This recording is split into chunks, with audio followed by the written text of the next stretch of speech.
বর্ষসেরা ফুটবলারের পুরস্কার the best 2024-এর মনোনয়ন প্রকাশ করেছে ফিফা।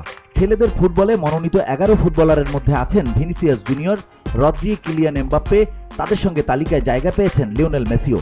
এ নিয়ে ফিফার দেয়া দ্য বেস্ট পুরস্কারে 9 বারই মনোনয়ন পেলেন 8 বারের ব্যালন ডিওর জয়ী এই ফুটবলার। সর্বশেষ 2 বছর সহ মোট 3 বার দ্য বেস্ট জিতেছেন মেসি। তবে ইন্টার মায়ামিতে খেলা আর্জেন্টাইন অধিনায়ক চলতি বছরের ব্যালন ডিওর পুরস্কারে 30 জনের মনোনয়ন তালিকাতেও ছিলেন না। দ্য বেস্ট পুরস্কারে ফিফা মেন্স প্লেয়ারের পাশাপাশি আরও 10টি পুরস্কারের মনোনয়ন তালিকা প্রকাশ করা হয়েছে।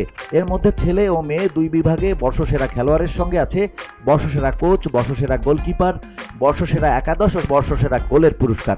এছাড়া আছে ফিফা ফ্যান অ্যাওয়ার্ড। প্রতিটি পুরস্কারে ভোট দিতে পারবেন ভক্তরা। 2023 সালের 21 আগস্ট থেকে 2024 সালের 10 আগস্ট সময়ের পারফরমেন্স বিবেচনায় দেওয়া হবে এই পুরস্কার।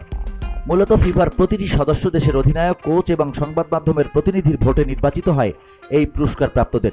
75% অবদান থাকে তাদের, বাকি 25% আসে দর্শকদের ভোটে। তবে সেরা গোল ও সেরা একাদশের সমর্থকদের ভোটের হার অর্ধেক। আগামী 10 ডিসেম্বর পর্যন্ত ফিফা ওয়েবসাইটে দেয়া যাবে ভোট।